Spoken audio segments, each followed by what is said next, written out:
Producing the flat surface. Milling machine जो है flat surface produce करने के काम आती है as well as form surface.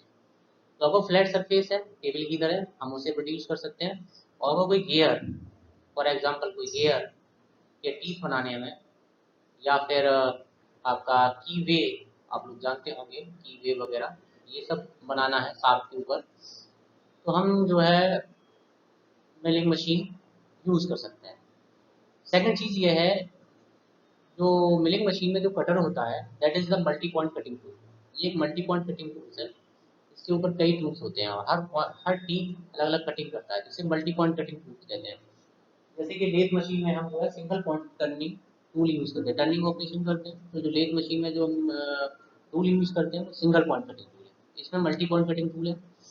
इसी तरह से जैसे ड्रिलिंग ऑपरेशन है, ड्रिलिंग ऑपरेशन में 2 पॉइंट्स पे कटिंग करते हैं, ठीक है ना, तो वहाँ मल्टी पॉइंट होकर 2 पॉइंट कटिंग होती है। सेकंड देखते हैं, in milling machine cutter are mounted on arbor. ये कई बार आईएएस में पूछा गया है कि मिलिंग कटर किस के ऊपर माउंट करते हैं, तो वो हमारा डिवाइस जो होता है उसे हम आर्मर कहते हैं, ठीक है। इसके बाद स्लैम मिलिंग पे न्यूमेरिकल आते हैं, तो थोड़ा सा स्लैम मिलिंग के बारे में आप समझ लें। तो स्लैम मिलिंग है क्या? इन case of slam milling the axis of milling cutter and the workpiece is parallel. तो ये जो मिलिंग कटर है इसकी जो एक्सिस है ये, और वर्कपीस की axis both are parallel. It is generally used for making the flat surface. इसे आप देख लें कि किस तरह से स्लैम मिलिंग होती है। उसके बाद हम लोग देखते हैं फेस मिलिंग। फेस मिलिंग से न्यूमेरिकल कम आते हैं, फिर भी आप इसे समझ लें। In case of face milling the axis of milling cutter and the workpiece are perpendicular to each other. ये आपकी जो कटर है इसकी एक्सिस है, और ये जो वर्कपीस है इसकी एक्सिस ये, तो both are perpendicular to each other, दोनों के बीच में 90 डिग्री का एंगल होता है, और ये इस तरह से रोटेट करते हुए इसे कट करती है। तो ये यहाँ से इन एक्सिस से कट करती है, और डाउनवर्ड डायरेक्शन में साइड कटिंग भी होती है और फेस कटिंग भी होती है, ओके। इसके बाद अप मिलिंग, ये बहुत ही इंपॉर्टेंट है, इसमें आईएएस में हर साल एक न एक ऑब्जेक्टिव एक दो क्वेश्चन आते हैं, तो इसके बारे में देखते हैं। Up milling, in case of up milling the cutter to rotates in opposite direction to the table movement. तो अब आपकी टेबल की फीड अगर इस डायरेक्शन में है और जो कटर है वो इस डायरेक्शन में मूव कर रहा है, तो दोनों एक दूसरे की जस्ट अपोजिट डायरेक्शन में मूव करते हैं। The chip start at zero thickness and gradually increase to the maximum size.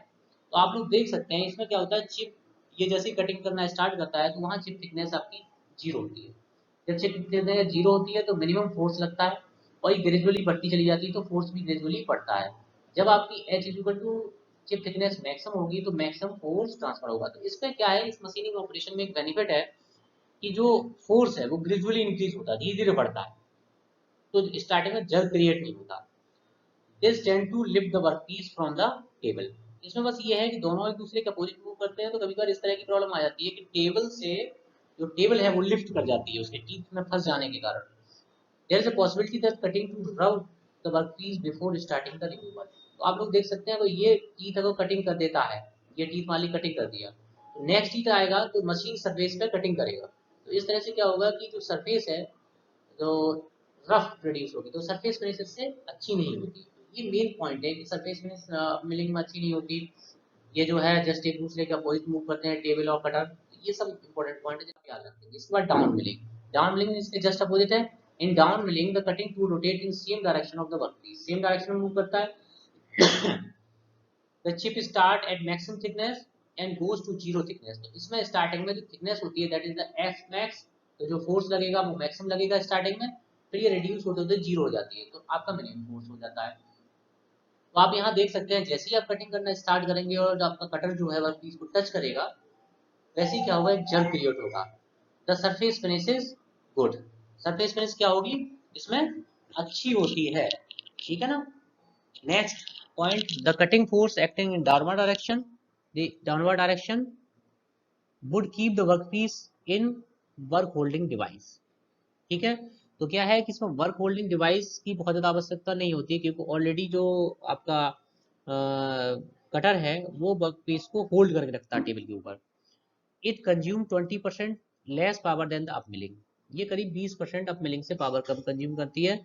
It can not be use for machining casting और हॉट रोल्ड स्टील, और hard outer surface will damage the cutter. तो ये कहाँ पे use नहीं होती, ये वहाँ यूज नहीं होती जहाँ पे बहुत ज़्यादा हार्ड सरफेस पे कटिंग करनी है। फॉर एग्जांपल जैसे आपका कास्टिंग है, हॉट रोल्ड स्टील है, इनकी हार्डनेस बहुत ज़्यादा होती है और जैसे ही आप टच करते हो बहुत मैक्सिमम फोर्स होने की वजह से आपका टूल फेलियर हो जाता है। इस डायग्राम आप देख सकते हो, ये फीड की डायरेक्शन है और यही आपकी कटिंग की डायरेक्शन में, दोनों सेम डायरेक्शन में है। तो ये हो गया आपका फेस मिलिंग, ना सॉरी डाउन मिलिंग। अब न्यूमेरिकल कैलकुलेशन हमें करनी है तो उसके लिए कुछ इम्पोर्टेंट मतलब टर्म्स हैं जिन्हें आपको याद रखना है। सबसे पहले फीड है, तो feed is given by the two way, दो तरीके से फीड हम मिलिंग मशीन में देते हैं। Number one, feed to the teeth. एक तो होती है आपको फीड टीथ की अलग से, it is known as the feed per teeth per revolution. ये आप लोग पढ़ लें, ये मेरे नोट से स्कैन किया हुआ है। तो सबसे पहले एस जेड, ये आपकी होती है फीड पर टीथ, ठीक है, पर रिवॉल्यूशन, ठीक है। दूसरी फीड होती है feed to the table, table को फीड दी जाती है, it is given in millimeter per minute. अब इनमें देखो रिलेशन हमें बनाना है। एक टेबल को फीड दी, S M is equal to क्या होगा, एस जेड। ये पर टीथ थी तो टीथ से मल्टीप्लाई कर दो, और पर रिवॉल्यूशन थी तो आरपीएम से मल्टीप्लाई कर दो। तो यही फॉर्मूला है और इस फॉर्मूले पे कई बार न्यूमेरिकल पूछे गए हैं गेट के एग्जाम में। S M is equal to S Z, Z into N, where S M is the feed of the table, Z is the number of teeth, N is the number of revolution, और RPM में आप रखेंगे। अब कई numericals इस तरह से दिए जाते हैं कि उनमें आपको स्पीड ऑफ द कटिंग दी जाती है, स्पीड ऑफ कटिंग। जब आपको स्पीड ऑफ कटिंग दी जाती है यानी कटर की स्पीड है, वो कितनी होगी, पाई डी एन। अगर आरपीएम को रिवॉल्यूशन पर मिनट में निकालना तो एन इक्वल टू क्या करेंगे, B divide by pi D, यहाँ से निकाल लेंगे और इस वैल्यू को उठा के इस फॉर्मूले में डायरेक्ट पुट कर देंगे, ठीक है। अब आता है कैलकुलेशन ऑफ मशीनिंग टाइम।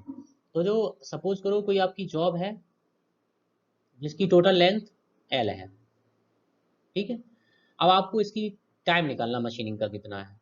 अब आप जब टूल को टच करोगे तो कुछ अप्रोच लेंथ लोगे जिसे आप कैपिटल ए से रिप्रेजेंट करोगे, कुछ ओवर ट्रबल होगा जिसे ओ से रिप्रेजेंट करते हैं। तो total length of the job जो आप उस समय मशीनिंग कर रहे होते हैं, टोटल लेंथ ऑफ जॉब जो आती है वो आती है L plus approach length plus over trouble. तो टाइम ऑफ द मशीनिंग क्या होगा, total length plus approach plus over trouble divided by feed of table. ये ध्यान रख लें इस फॉर्मूले को, फीड ऑफ द टेबल होगा, ठीक है। अब एफ एम आपका क्या है, F Z into Z into N. अब इसे आप स्पीड ऑफ द टेबल भी बोल सकते हैं जैसे फीड को। तो ये फॉर्मूला मैंने यहाँ पे एक्सप्लेन किया है, ये याद रख लें, बहुत इंपॉर्टेंट है। इसके बाद आते हैं हम स्लैब मिलिंग पे। तो स्लैब मिलिंग में देख सकते हैं कि ये कोई वर्क पीस है, ये आपका वर्क पीस है जिसकी लेंथ आपकी सी है और टोटल लेंथ एल ये आती है अप्रोच लेंथ को काउंट करके। ये जो बी, स्मॉल बी है, it is the depth of cut, small B it is the depth of cut in millimetre, ठीक है। A is the approach length and D is the diameter of cutter in millimetre, ये आपको दिया गया है। तो चाहे वो स्लैब मिलिंग हो, स्लैब मिलिंग हो या फिर आपका फेस मिलिंग हो, इन दोनों ही केसेस में न्यूमेरिकल के अंदर आपको अप्रोच लेंथ निकालनी पड़ती है, क्योंकि आपको वो लेंथ ऑफ द जॉब देता है न्यूमेरिकल में। तो अप्रोच लेंथ कैसे निकालते हैं, तो इसमें देखो डेरिवेशन किया गया है। ये इन्होंने मान लिया कि ये कटर है, इससे टच कर रहा है, इसका डायमीटर ये dy2 है, dy2 है, और ये आपकी अप्रोच लेंथ है। तो ए स्क्वायर इज इक्वल टू, आप यहाँ से देख सकते हैं ये आपका आ जाता है, ये एक ट्रायंगल बन जाएगा।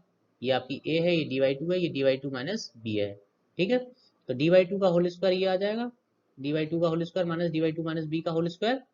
अब यहाँ से अप्रोच लेंथ का ये वाला फॉर्मूला हमेशा आप रट के रखेंगे, under root V into D minus V. यहाँ पे ये डेप्थ ऑफ कट है, ये D is the diameter of the cutter. अब आप अप्रोच लेंथ निकाल लेंगे तो टाइम ऑफ द मशीनिंग क्या होगा, L plus A divide plus over travel divide by F M. ये आपका मिनट में डायरेक्ट आंसर आ जाएगा। नेक्स्ट है आपका फेस मिलिंग। फेस मिलिंग में जो है ये वर्टिकल रहता है, तो इस तरह से डायग्राम इसका बनता है। यहाँ देखो V क्या है, यहाँ पे B डेप्थ ऑफ कट नहीं है, यहाँ पे total width of the work piece है। ये B/2 है, ये D/2 है। तो यहाँ पे देखो अप्रोच लेंथ क्या होगी, A is equal to dy2 minus C, ये वाली जो डिस्टेंस होगी यहाँ से यहाँ तक की, ये आपकी अप्रोच लेंथ होगी। अब आपको सी निकालना है, तो सी की वैल्यू आपकी ये सीधी सीधी आप याद रख लो, सी इज इक्वल टू होगा आपका dy2 का होल स्क्वायर माइनस py2 का होल स्क्वायर। ठीक है, फिर आप सेम फॉर्मूला यूज कर सकते हो for face milling, l plus 2a divide by v is the speed of the table. ठीक, तो ये आपने दो फॉर्मूले याद कर लिए। कौन कौन से फॉर्मूले याद कर लिए? Number in the case of slab milling आपने अप्रोच लेंथ याद की डी माइनस बी मिलीमीटर में, और आपने फेस मिलिंग में अप्रोच लेंथ याद कर ली dy2 माइनस सी। वहाँ c इज इक्वल टू क्या है? dy2 का होल स्क्वायर माइनस by2 का होल स्क्वायर। आप इन दो फॉर्मूले को यूज कर सकते हो न्यूमेरिकल में। इसके बाद आता है मटेरियल रिमूवल रेट। इस पे इसरो वगैरह में कई बार क्वेश्चन आया, बहुत सिंपल सी चीज है। तो मटेरियल रिमूवल रेट जैसे MRR से बोलते हैं WD into B millimeter cube per second. वहां W क्या है आप ये देख लें, width of the work piece, D is the depth of cut and V is the speed of work. यानी कि ये स्पीड ऑफ द वर्क आपकी जो फीड दी है, फीड रेट या वर्क पीस जो भी है, उसे आप निकाल सकते हैं। ठीक है ना, तो WD into V millimeter cube per second. अब V आपका जो दिया है मिलीमीटर पर मिनट में दिया है, तो आपका ये आ जाएगा मिलीमीटर क्यूब पर मिनट में आ जाएगा। इसके बाद आते हैं, ये बहुत इंपॉर्टेंट है, चिप थिकनेस इन मिलिंग। तो आप याद रखेंगे चिप थिकनेस कितनी होती है? T maximum is equal to 2 into feed under root D T minus D divide by N Z T. यहाँ पे आपको याद रखना है ये एफ सफिक्स एम है, F M is the feed of table, Z क्या है? Number of teeth. ठीक है, D is the diameter of cutter. ठीक, तो आप ये मैक्सिमम थिकनेस चिप की निकाल सकते हो। The width of the cut remain same as the work piece, has the maximum cross section area of the chip. अगर आपको cross section area of the chip निकालना पड़ जाए मैक्सिमम, तो क्या हो जाएगा? विड्थ इंटू टी मैक्स, ये आ गया। अगर आपको मीन एरिया निकालना है तो क्या आ जाएगा? ए मैक्स डिवाइड बाई 2, तो आपका 2 से ये डिवाइड हो जाएगा, बात खत्म। इसके बाद आते हैं हम गेट के न्यूमेरिकल्स के ऊपर। ठीक है, तो न्यूमेरिकल देखते हैं, ये गेट 2014 का न्यूमेरिकल है। Two separate slim milling operation 1 and 2 are performed with the identical milling cutter. The depth of cut in operation 2 is 2 times the operation 1. तो सेकंड ऑपरेशन में जो डेप्थ ऑफ कट है D2 is equal to 2 times of D1 है। ठीक है, the outer cutting parameter are identical. The ratio of maximum uncut chip thickness in operation 1 and 2. तो आपने देखा चिप थिकनेस आपकी थी 2F under root D minus D divide by N Z और डी। इस फॉर्मूले से देखेंगे तो ये डेप्थ ऑफ कट पे T is directly proportional to under D. ठीक है, तो T1 डिवाइड बाई T2 क्या हो गया? Under root D1 divide by D2। तो यहाँ से देखो D1 डिवाइड बाई D2 क्या हो गया? 1/2। तो T1 बाई T2 क्या हो गया? 1/√2, जो की वैल्यू आएगी 0.71। तो ये आपका आंसर आपको रखना था। नेक्स्ट क्वेश्चन है, एक मिलिंग कटर हैविंग 8 टीथ। इसमें न्यूमेरिकल में आपको दे दिया Z is equal to 8 teeth rotating at N is equal to 150 RPM. ये कितने आरपीएम मूव कर रहा है? 150 आरपीएम पे। If feed per teeth is F Z जो दिया है आपको 0.1, the table speed in millimeter per minute. आपको टेबल स्पीड पूछ दी तो सिंपली आप सबको मल्टीप्लाई कर दो, F Z N into Z, जो कुछ आपको दिया 0.1 इंटू 150 इंटू 8, तो क्या कितना आ जाएगा? 120 मिलीमीटर पर मिनट। बहुत सिंपल है, 1993 में क्वेश्चन। इसके बाद एक क्वेश्चन आया है, block of length 200 millimetre is machine by slab milling cutter. एक ब्लॉक है,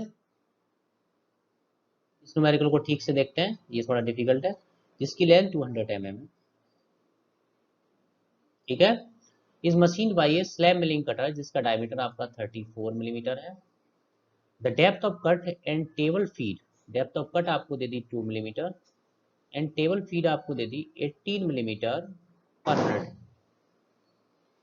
consider the approach and over travel of the cut are same, यहाँ से आपको दिया अप्रोच एंड ओवर ट्रबल दोनों सेम है। The minimum estimated machine time पर पास इन minute, ये क्या है आपने पहले ही देख लिया, स्लैब मिलिंग है।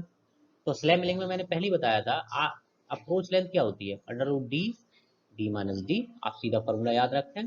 गेट में डायरेक्ट न्यूमेरिकल आते हैं प्रोडक्शन से, आपको बहुत घुमा फिरा के नहीं पूछा जाता। 2 इंटू 34 माइनस 2, ये 2017 का गेट का न्यूमेरिकल है, तो ये आ गया 64 अंडर रूट और 8 mm। तो आपका जो मशीनिंग टाइम हो गया L plus O plus A divide by FM, तो 200 plus 8 plus 8 divided by FM कितना दिया आपको 18 मिलीमीटर पर मिनट, तो TM इज इक्वल टू आ गया 216 डिवाइड बाई 18, तो TM इज इक्वल टू आ गया 12 मिनट। तो ये आपका 2016 में डायरेक्ट क्वेश्चन आया था, आप देख सकते हैं बड़ा आसान था। केवल आपको स्लैब मिलिंग और फेस मिलिंग में आपको अप्रोच लेंथ कैसे निकालनी है इसका फॉर्मूला याद रखना है और फिर बड़ी आसानी से आप सॉल्व कर सकते हैं। तो इस न्यूमेरिकल के अंदर नंबर ऑफ पीस जो दिए हैं,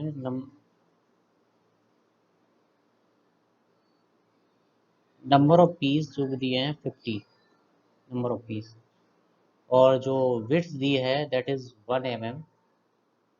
ठीक है, अब आगे न्यूमेरिकल देखते हैं। 50 flat piece 1 millimetre thick and initial dimension है shown figure are to be milled in a single cut to the final dimensions shown figure using end milling in the cutter diameter जो दिया है that is 25 mm and number of T जो दिए हैं 10 and rotate eight 100 rpm, ये आपका 100 rpm से move कर रहा है।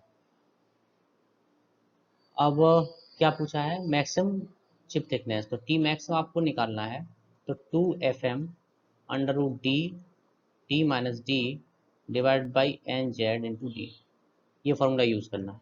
अब आपको डेप्थ ऑफ कट आपको निकालनी है। अब देखो इसने क्या किया, ये दो वर्क पीस दिए हैं, पहला 30 mm इसकी कटिंग दी है, 205 25 दी है, तो इसका मतलब 205 तो लेंथ हो गई और ये आपकी 30 में से 25 गई है, डेप्थ ऑफ कट 5 mm हो गई। ठीक है, तो आप इस फॉर्मूले में रखेंगे तो आप टी मैक्स निकाल सकते हैं। T max is equal to 2 into, आपको एफ एम दिया है इन्होंने 10 mm पर minute, 10 mm under root 5, 25 minus 5 divide by N Z 10 into 25। तो टी मैक्स आप अगर कैलकुलेट करेंगे तो इसकी वैल्यू लगाऊँ मैं 8 into 10 to power 8 into 10 to power minus 3 mm आती है। इसके बाद ये पूछ रहा है the material removal rate, material removal rate आपका क्या होगा, width depth into V into 50 जो पीसेस है 1। ठीक है, डेप्थ ऑफ कट कितनी है 5, पीरियड कितना है टेबल का 10 और पीसेस कितने हैं 50, तो कितना हो गया 2500 मिलीमीटर क्यूब पर मिनट। इस तरह से ये आ जाएगा। अब आगे देखें एक न्यूमेरिकल, ए mild steel block width 40 mm, एक माइल्ड स्टील का ब्लॉक है जिसकी आपकी विड्थ दी है इन्होंने 40 mm, is being mild using a straight slab cutter, diameter दिया आपको 70 mm and number of teeth दिए हैं इन्होंने Z 30 teeth. If the cutter rotate eight 40 rpm, cutter आपका जो है 40 rpm से अगर रोटेट करता है एंड डेप्थ ऑफ कट जो है आपकी 2 mm है, determine the value of maximum uncut chip thickness when the table feed fm is equal to 20 millimeter per minute। Same आप दोबारा यूज कर सकते हैं, T max is equal to 2f m under root D, D minus D divide by N Z into D. इस फॉर्मूले आप सब रखेंगे तो वैल्यू आपको मिल जाएगी। बहुत डिफिकल्ट क्वेश्चन नहीं आते प्रोडक्शन के, लेकिन आपको एक बार सॉल्व करने पड़ेंगे। 20, डेप्थ ऑफ कट आपकी कितनी है 2, 70 minus 2 N Z D 40, number of teeth कितने हैं इसके 30, और डायमीटर कितना है 70 mm। तो यहाँ से टी मैक्स आपका निकल के कितना आएगा 5.55 इंटू 10⁻³ mm, जो कि आपका आंसर दिया गया। नेक्स्ट न्यूमेरिकल देखते हैं। when milling a slot 20 mm wide 10 centimeter long, ये 20 मिलीमीटर तो 10 सेंटीमीटर लॉन्ग है, यानी कि इसकी लेंथ कितनी है 100 mm, और विड्थ इसकी जो है 20 mm है। इन rectangular plate 10 centimetre into 20 centimetre. अब ये क्या, ये तो कट करना है इसे इतना, यानी मिलेंगे स्लॉट 20 mm डायमीटर इतने meter long in rectangular plate, एक रेक्टेंगुलर प्लेट दी गई है जिसकी आपको लेंथ 100 mm दी गई है और विड्थ आपकी 200 mm दी गई है। इससे इसे कट करना है, इस स्लॉट के फॉर्म में कट करते हुए आगे चलना विड्थ के according. Cutting condition are used where, cutting speed जो दी है वी आपको 60 मीटर पर मिनट दी गई है। डायमीटर ऑफ एंड मिल दिया है 20 mm। Number of fruits, number of teeth एक तरह से 8 दिए हैं। फीड पर टीथ जो दिए है आपको 0.01 मिलीमीटर पर टीथ दी है। डेप्थ ऑफ कट जो दिया है आपको 3 mm। Find the cutting time for this operation. तो सबसे पहले आप देखो कि 20 mm का एक बार में स्लॉट ये बना सकता है इस तरह से, तो कितनी बार आपको मिलिंग कटर यूज करना पड़ेगा 200 डिवाइड बाई 20, तो लगभग 10 टाइम्स आपको मिलिंग कटर को बार बार यूज करना है। ठीक है, तो मैंने पहले भी आपको बताया अगर कटिंग स्पीड आपको दी गई है, ये कटर की स्पीड, तो ये हमेशा आरपीएम निकालने की दी गई है। तो v is equal to pi D N, तो N is equal to V divide by pi D. तो v आपका कितना है 60 मिलीमीटर में ले लो, 1000 divide by pi into 20। N आपका आरपीएम आ जाएगा 954 आरपीएम। ठीक, आरपीएम आपका आ गया, तो आप फीड निकाल लो टेबल की, F Z Z into N. F Z आपको कितना दिया 0.01, नंबर ऑफ टीथ दिए 8, आरपीएम दिया 954। तो आपने एफ एम कैलकुलेट कर लिया, एफ एम कितना आया 76.39 मिलीमीटर पर मिनट। जब आपका एफ एम आ गया तो आपको स्लैब मिलेंगे, तो अप्रोच लेंथ निकालो under root D, D minus D.